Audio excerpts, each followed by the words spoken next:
प्रेम। प्रेम इस संसार का सबसे पवित्र बंधन है, पर सच पूछो तो यह बंधन से मुक्ति है, स्वतंत्रता है।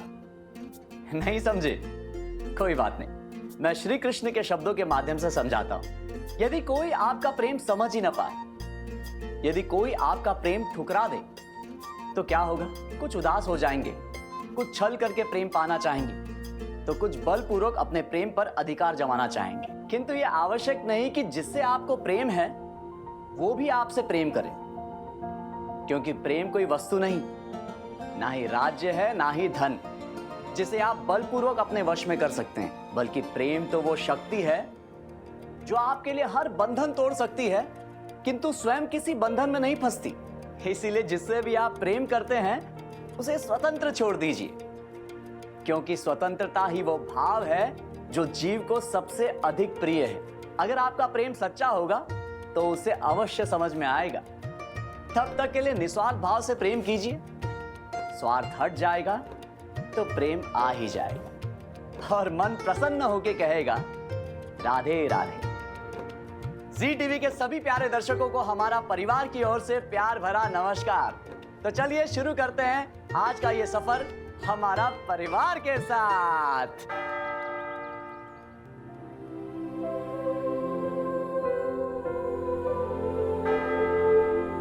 भवतु सब मंगलम। साधु साधु साधु।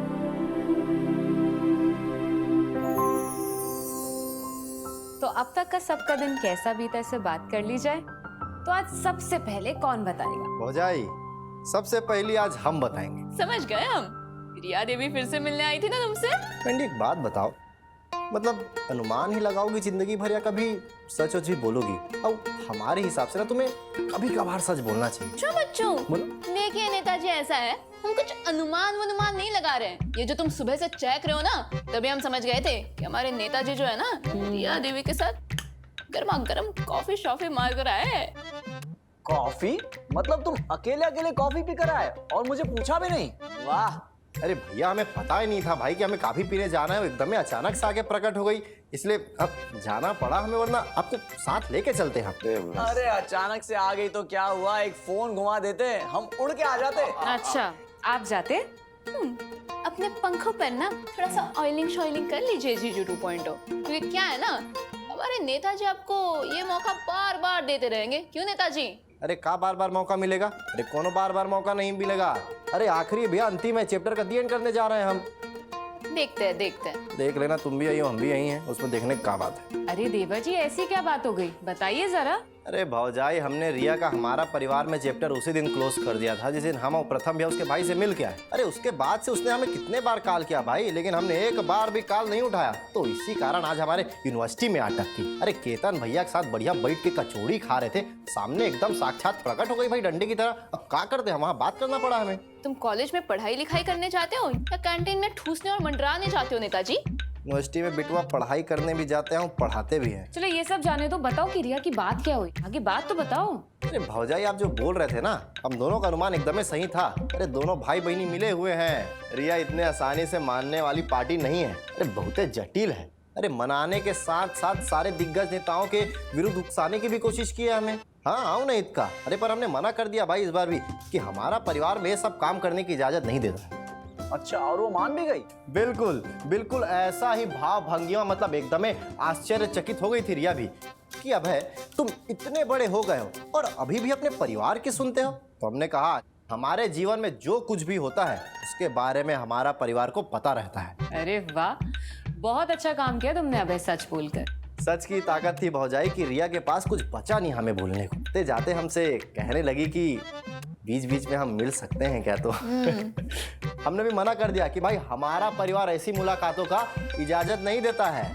ऐसे मंडी सही बोले कि नहीं बोले? तो इस पर तो रिया खिसियाई गई होगी। खिसियाए नहीं, लेकिन हाँ जाते जाते उसने प्रथम भैया, मैंडी और हमारा अपना नंबर फोन बुक से डिलीट कर दिया और बिना बाय बोले भी चले गई। तो हमने कहा जाने तो, अब नहीं पड़ना इन सब चक्कर में, हटा दिया।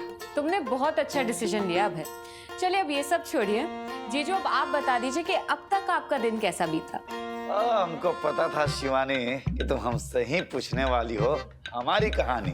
उससे पहले हम आपको बता देते हैं तुम्हारे स्वामी की बीती हुई कहानी। अरे क्या हुआ नेता, सुबह सुबह जा रहे थे, मतलब खाना पीना खा करके नाश्ता करके मैरिज ब्यूरो, 4-5 क्लाइंट आने वाले थे। अरे जैसे ही पिल्ली गली क्रॉस किए, लेफ्ट मार रहे बाएं वाला रास्ता, वहीं पे हम देख रहे हैं कि महाराज डोगा वाले के साथ में कुछ नाच रहे हैं, बहुत बढ़िया कर रहे हैं। थोड़ा सा उसमें भाव भंगिमा मेहंदी से सीख लीजिए और हम थोड़ा सा बीट सिखा देंगे। बाकी बहुत बढ़िया प्रैक्टिस कर रहे हैं, वो दिन दूर नहीं जब तुम्हारे स्वामी जी जो है स्टार बनेंगे। अरे विजय भैया, मैं आपको बताना चाहूंगा कि मैं कोई नाच वाल नहीं रहा था। हमारा जो नया नुक्कड़ नाटक है ना, वो मॉलियर का नाटक है कंजूस, उसी पे आधारित है। और आप इस नुक्कड़ नाटक में कौन सा रोल प्ले कर रहे हैं? अरे कौन सा रोल का क्या मतलब है, मैं तो टाइटल रोल ही प्ले करूंगा ना, कंजूस। वैसे ये सब तो ठीक है, हमारा भी दिन काफी नॉर्मल था। वही रिहर्सल्स किए, प्रेजेंटेशन दिया, कॉलेज गए और क्या।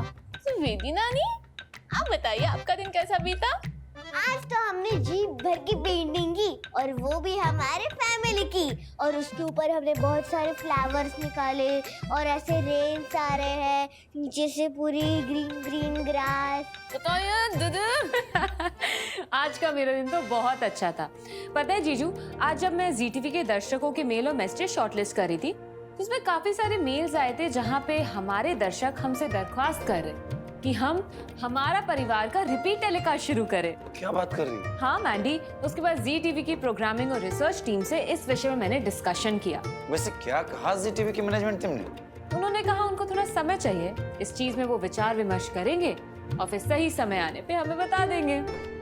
नाइस। तो अब हम इस सभा को विसर्जित करते हैं, और आज हम स्वयं में अपना होमवर्क करेंगे। अच्छा बच्चों, सपने में हम करा रहे हैं होमवर्क तुम्हारा। अरे आज कर रही है, खुद से तो करने दो मन के। और आज जो है हमारे प्यारे ZTV के दर्शकों का मेल और मैसेज हमारे साड़ू भाई और हमारी शिवानी जी पढ़ेंगे। और नेताजी आप जाइए थोड़ा यूनिवर्सिटी, आप बता रहे थे ना सुबह में कि भैया कुछ काम है, और रास्ते में आते समय थोड़ा सा मेरा मैरिज ब्यूरो ऑफिस चेक कर लीजिएगा। लगता है कि तलवा जो है ना लगा के नहीं है। ठीक है नेता, देख लेना बेटा, देख आज लेना। हम स्वयं ही करेंगे। चलिए चलिए, ठीक है जीजू ओके कुछ भी नहीं ओके, कराएगी। चलिए। ZTV के सभी प्यारे दर्शकों को हमारा परिवार की ओर से प्यार भरा नमस्कार। नमस्कार। तो आज का सबसे पहला ईमेल हमें भेजा है नवी मुंबई महाराष्ट्र से श्रीमती नुपुर खंडेलवाल जी ने। नुपुर जी नमस्कार। नमस्कार। नुपुर जी आप लिखती हैं, वसुधा का गांव का लुक और जिस तरह से वह चंद्रिका जी के लिए जान देने के लिए तैयार रहती है, वो बहुत टचिंग लगता है। नुपुर जी, ये जानकर हमें बहुत खुशी हुई कि आपको ZTV का शो वसुधा बेहद पसंद आ रहा है। आपको वसुधा का भोलापन, उसका कैरेक्टर भी बहुत पसंद आ रहा है, ये जानकर भी हमें बहुत खुशी हुई। इसके लिए तहे दिल से धन्यवाद। अगला ईमेल हमें भेजा है उदयपुर राजस्थान से फरजाना खान जी ने। फरजाना जी सलाम वालेकुम। सलाम वालेकुम। फरजाना जी लिखती है, हमारा परिवार हमें बेहद पसंद है। आप जो कहानियां हमें सुनाते हो वो सीख देने के साथ दिल को छू लेने वाली होती है। क्या बात है फरजाना जी, ये जानकर हमें बहुत खुशी हुई कि आपको हमारा परिवार और हमारा परिवार में सुनाई जाने वाली कहानियां बहुत पसंद है। आप इसी तरह ZTV के अन्य शो से भी जुड़े रहिए। आपका बहुत बहुत धन्यवाद। अगला मैसेज हमें भेजा है मध्य प्रदेश से श्री तुषार आनंद जी ने। तुषार जी नमस्कार। नमस्कार तुषार जी। तुषार जी आप लिखते हैं, ZTV का शो बस इतना सा ख्वाब बहुत अच्छा शो है। पहली बार मिडिल क्लास की लाइफ के बारे में बताया गया है। उसके सपने और अपनों की हेल्प करने की उसकी तड़प और मेहनत बहुत अच्छी लग रही है। तुषार जी, आपको ZTV का शो बस इतना सा ख्वाब बेहद पसंद आ रहा है, ये जानकर हमें बहुत खुशी हुई। और तो और बस इतना सा ख्वाब थे बहुत ही कम समय में दर्शकों के दिल में अपनी जगह बना ली। इसके लिए तहे दिल से धन्यवाद। अगला मैसेज हमें भेजा है शिमला हिमाचल प्रदेश से अनन्या आजाद जी ने। क्या बात है, शिमला से, वाह। अनन्या जी नमस्कार। नमस्कार अनन्या जी। तो आइए देखते हैं अनन्या जी क्या लिखती हैं। अनन्या जी लिखती हैं, ZTV के शो वसुधा का मारवाड़ी लुक और शहर आने के बाद भी उसने अपना लुक चेंज नहीं किया, वो देखने में बहुत अच्छा लगता है। क्या बात है अनन्या जी, आपको ZTV का शो वसुधा और वसुधा का कैरेक्टर और उसकी सादगी बहुत पसंद आ रही है, ये जानकर हमें बहुत खुशी हुई। आप इसी प्रकार ZTV के अन्य शो से भी जुड़े रहिए और अपनी शिकायत, अपनी सराहना और अपने सुझाव हमें भेजते रहिए। बहुत बहुत धन्यवाद। तो अगला मैसेज हमें भेजा है वाराणसी उत्तर प्रदेश से श्री सतीश नाटे जी ने। सतीश जी नमस्कार। नमस्कार सतीश जी। आप लिखते हैं, भाग्य लक्ष्मी बंद कर दीजिए। ये शो कितना नेगेटिविटी दिखा रहा है। इसे देखकर लगता है कि झूठ सच से ज्यादा ताकतवर है। शिकायत भेजने के लिए बहुत बहुत धन्यवाद सतीश जी। आपकी शिकायत की समीक्षा की जाएगी। अगर आपकी ये शिकायत सच पाई गई तो इसमें काम भी किया जाएगा। आपकी शिकायत को हम जी टीवी की प्रोग्रामिंग और रिसर्च टीम तक फॉरवर्ड कर रहे हैं और आपको विश्वास दिलाते हैं कि आपकी इस शिकायत पर उचित निर्णय शीघ्र ही लिया जाएगा। बहुत बहुत धन्यवाद सतीश जी। तो चलिए, अब हो गया है वक्त आपके द्वारा भेजे गए ईमेल और मैसेजेस पढ़ने से विराम लेने का। पर हाँ, आप मत लीजिएगा विराम, हमें मेल और मैसेज भेजने के सिलसिले से। जी हाँ। तो इससे पहले कि मैं और प्रथम जी हमारा परिवार के बीच जाए, आज जी टीवी पर प्रसारित होने वाले सभी शोज की हम आपको फटाफट से जानकारी दे देते हैं। तो देखिए, सबसे पहले शाम 7 बजे बस इतना सा ख्वाब। आइए देखते हैं शो की कुछ झलकियां।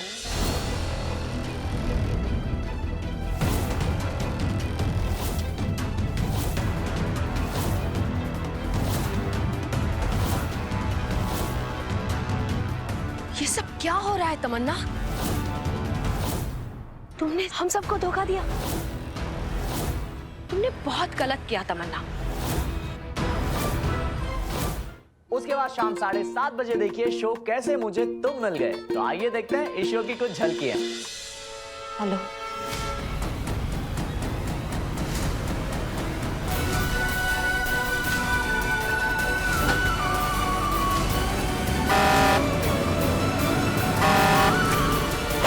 फिर देखिए रात 8 बजे जी टीवी का बेहद ही पॉपुलर शो भाग्य लक्ष्मी। आइए देखते हैं शो की कुछ झलकियां। तुम भी जाकर ऋषि को बता दो कि अब तुम उसके साथ नहीं रहोगे। वचन पूरा करो अपना। मुझे सिर्फ तुम चाहिए शालू। हाथ थामोगी मेरा, बनोगी मेरी। मेरी जिंदगी ना तुमसे ही है। तुम हो तो मैं जी रहा हूँ, तुम्हारे बिना मैं सच में। मैं तुम्हारे साथ नहीं रहना चाहती जिंदगी में कभी भी। उसके बाद रात 8:30 बजे मिलिए हमारी प्यारी सी जागृति से। शो जागृति एक नई सुबह में। तो आइए देखते हैं इस शो की कुछ झलकियां। कॉलेज में एक लड़की है जिसे मैं पसंद करता हूँ, उससे आपको मिलवाना चाहता था। ठीक है, कल मिलते हैं फिर तुम्हारी पसंद से। डैड का बर्थडे आने वाला है, चलोगी मेरे साथ लंच? एक बात बोलने आया हूँ तुम दोनों को कि मैं जागृति को डैड से उनके बर्थडे पे मिलवाने वाला हूँ। सो कोई नया ड्रामा नहीं चाहिए।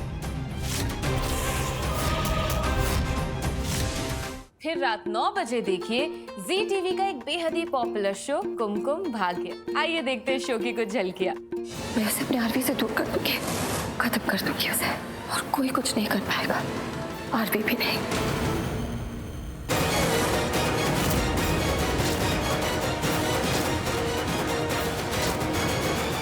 फिर रात 9:30 बजे देखिए जी टीवी का एक बेहतरीन शो जाने अनजाने हम मिले। तो आइए देखते हैं इस शो में क्या होने वाला है।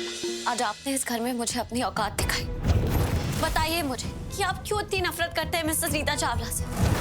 ऐसा क्या हुआ है आपके बीच जिसने एक इंसान के लिए आपकी इंसानियत को मार दिया? मैं तुम्हारे किसी भी सवाल का जवाब देना जरूरी नहीं समझता। जब तक आप मेरे सवालों का जवाब नहीं दे देते, मैं आपको कहीं नहीं जाने दूंगी। फिर मिलिए रात 10 बजे हमारी प्यारी वसु से शो वसुधा में। आइए देखते हैं शो की कुछ झलकियां। अब वही है ना जो उस दिन हमारे कमरे में जूस लेके आए थे? देव सर, आप पुलिस के पास चलिए, मैं इनके खिलाफ गवाही दूंगी। आपने ऐसा क्यों किया काकी साहब? उस वेटर ने हमें सब कुछ सच बता दिया। अब फैसले का टाइम है। उसके बाद रात 10:30 बजे देखिए जी टीवी का एक धमाकेदार शो जमाई नंबर 1। तो आइए देखते हैं जमाई नंबर 1 की धमाकेदार झलकियां। शादी पे तो रिद्धि के कपड़े नील के पेरेंट्स ने चूज किए थे, तो मुंह दिखाई के लिए नील के कपड़े मैं चूज करूंगी। तो जमाई जी, मुंह दिखाई पे आप ये साड़ी पहन लीजिए।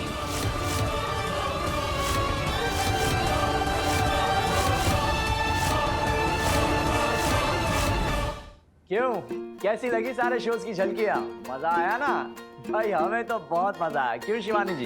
बहुत मजा आया। तो जुड़े रहिए जी टीवी और हमारा परिवार के साथ, क्योंकि प्यार से भरा संसार दिखाएगा हमारा परिवार। हीरो बेटा, समझ में आ रहा है? बहुत अच्छा था। बहुत ही मजा अरे आया। दीदी, आप आनापान में नहीं आई आज? हाँ मम्मी, आप आनापान में नहीं आई। हम आपको बहुत मिस कर रहे थे। बहुत याद करी थी दीदी। हमारा बच्चा, वो क्या है ना, जी टीवी के दर्शकों के बहुत सारे मेल्स और मैसेजेस आ रहे हैं और वो हमारा परिवार और ZTV के सारे शोज को बहुत पसंद कर रहे। बस दर्शकों के मेल्स और मैसेजेस पढ़ने में व्यस्त थे, इसलिए टाइम नहीं हुआ। अच्छा ठीक है, लेकिन अगली बार से आप आया करो, हम आपको बहुत मिस करते हैं। अरे हमारा बच्चा। देखा, हमें सब पता था। मम्मी आपसे वेदिका से प्यार करते हो, हमसे तो प्यार ही नहीं करते। अरे ऐसा नहीं है, हम दोनों बच्चों से सेम टू सेम प्यार करते, इक्वली। तो इसी बात पर हो जाए एक प्यारी कहानी। अच्छा, तो ये राज है, कहानी सुननी है। ठीक है, हम हमारे बच्चों को एक प्यारी सी कहानी सुनाते हैं और कहानी का नाम है अकबर बीरबल की कहानी। अकबर बीरबल? दीदी, ये वही कहानी है ना जो आपने एक बार बचपन में सुनाई थी? हाँ शिवानी, वही कहानी है। तुम्हें याद है? हाँ दीदी, आपको याद है गर्मियों की छुट्टी में जब सारे कजिन्स आपके घर आया करते थे? वेदी और वीरू, पता है क्या करते थे हम लोग? हॉल में सारे कजिन्स गद्दे लगाकर सब सो जाते थे। फिर रात में दीदी सारे बच्चों को साथ में बिठाकर कहानी सुनाया करती थी। फिर मैं दीदी को देखती थी और सोचती थी कि जब मैं बड़ी हो जाऊंगी ना तो बिल्कुल साक्षी दी जैसे कहानी सुनाऊंगी। और हूबहू वैसे ही सुनाती हूँ। देखा मासी की मेमोरी? पर उससे पहले हम आपकी गोदी में बैठेंगे। अरे बाप रे, आ जाओ आ जाओ। देखना नींद ना आ जाए। हाँ, सो जाएगी पक्का। एक बार बादशाह अकबर ने चतुर बीरबल को बेवकूफ बनाने की सोची। इससे पहले कभी भी अकबर ने बीरबल को छकाने का प्रयास किया था, तब उन्हें मुंह की खानी पड़ी थी। मुंह की खाने का क्या मतलब होता है मम्मी? मतलब अकबर ने बीरबल का मजाक उड़ाने का प्लान बनाया, पर बीरबल की चतुराई के कारण प्लान उल्टा पड़ गया और बादशाह अकबर का ही मजाक बन गया। अच्छा, अभी हम समझे। आगे क्या हुआ मम्मी? बताइए। इस बार बादशाह अकबर ने बहुत सोच समझ के प्लान बनाया। सारे दरबारियों को अपने साथ मिला लिया। बादशाह अकबर ने मंत्रियों और दरबारियों को इस बात के लिए राजी किया था कि बीरबल जब दरबार में आएंगे तब वे सब उन्हें बताएंगे कि रात को बादशाह सलामत ने एक स्वप्न देखा है, जिसमें एक फरिश्ते ने उनसे कहा कि शाही महल के पास जो शाही तालाब है उसमें उनके दरबारी बारी बारी से गोता लगाए। जो दरबारी एक अंडे के साथ तालाब से निकलेगा वह शरीफ होगा, और जो बिना अंडे के बाहर निकलेगा वह होगा पक्का शैतान। इतना कहकर अकबर ने सभी मंत्रियों और दरबारियों को एक एक अंडा दे दिया, जिससे उन लोगों ने अपने कपड़ों में छिपा लिया।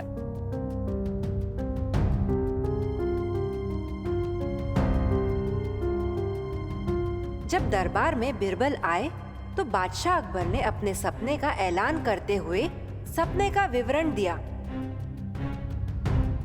और सभी मंत्रियों और दरबारियों से चलकर तालाब में बारी बारी से डुबकी लगाने को कहा। बीरबल यह देखकर चकित रह गए कि अकबर के स्वप्न की चर्चा सुनकर भी किसी दरबारी ने कोई सवाल नहीं उठाया। आश्चर्यजनक रूप से सब के सब तालाब में डुबकी लगाने के लिए तैयार हो गए। यह सवाल बीरबल के मन में उमड़ने घुमड़ने लगा। अब चूंकि सब शाही तालाब की ओर जा रहे थे, इसलिए बीरबल की भी मजबूरी हो गई कि वे भी उनके साथ चले।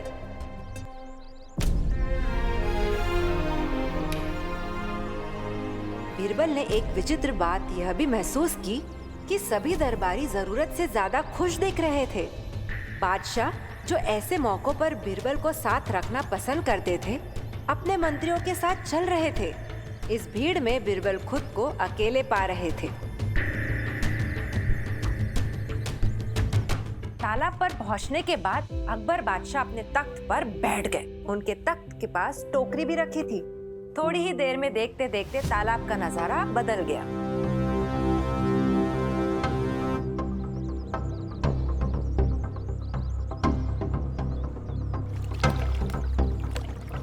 एक एक करके दरबारी तालाब में उतरते, डुबकी लगाते और हाथ में अंडा लिए बाहर निकलते। वे अंडे को बादशाह के पास रखी टोकरी में रखकर तख्त के दूसरी ओर चले जाते, जहां दरबारियों के लिए कपड़े बदलने के तंबू बनाए गए थे, और कपड़े बदलकर वापस आकर बैठ जाते। सभी मंत्रियों और दरबारियों ने डुबकी लगा ली थी। सबके सब अंडे के साथ तालाब से बाहर आए थे। अंत में बादशाह अकबर ने कहा, बीरबल, अब तुम भी डुबकी लगा ही लो। चतुर बीरबल का मस्तिष्क तेज गति से काम कर रहा था। उन्हें विश्वास हो चला था इस डुबकी लगाने वाले खेल में बादशाह भी शामिल है, वरना अनेक धूर्त मंत्रियों और कुटिल दरबारियों के हाथ में अंडे नहीं आते। यह सब सोचते हुए बीरबल तालाब में उतरे, डुबकी लगाई, लेकिन हाथ में अंडा नहीं आया। बीरबल तालाब से निकलते निकलते एक निर्णय पर पहुंचे और उन्होंने जोर से मुर्गे की तरह बांग दी, कुकड़ुक्कू। वे बांग देते देते ही बादशाह के पास पहुंचे। अकबर ने उन्हें खाली हाथ आया देखकर पूछा, बीरबल, तुम बिना अंडे के? बीरबल ने फिर से जोरदार बांग लगाई और कहा, जहां पना, आपकी अंडा देने वाली सारी मुर्गी के बीच मैं ही तो एकमात्र मुर्गा था। अब मेरी बात का भरोसा न हो तो आप भी पानी में उतरकर आजमा लें। बीरबल की बात सुनकर बादशाह भी झेप गए और मंत्रियों एवं दरबारियों की जुबान लज्जा के कारण खुल नहीं पाई। बादशाह ने अपनी झेप मिटाते हुए कहा, बीरबल, तुमसे पार पाना मुमकिन नहीं है। सच्चे शरीफ तुम ही हो। यह कहानी खत्म। क्या बात है, बहुत मजेदार कहानी थी मम्मी, हमें तो बहुत मजा आया। हाँ मम्मी, बहुत अच्छी कहानी थी। सच में दीदी, बचपन की ना सारी यादें ताजा हो गई। जी शिवानी। जी टीवी के हमारे प्यारे दर्शकों, उम्मीद करते हैं कि आपको आज की एक प्रेरक कहानी बहुत अच्छी लगी होगी। आप इसी प्रकार जी टीवी और हमारा परिवार के साथ जुड़े रहिए और अपनी सराहना, सुझाव, शिकायतें हमारा परिवार के व्हाट्सएप या मेल आईडी पर लिख भेजें। हम कुछ अपनी कहेंगे, ज्यादा आपकी सुनेंगे, क्योंकि प्यार से भरा संसार दिखाएगा हमारा परिवार।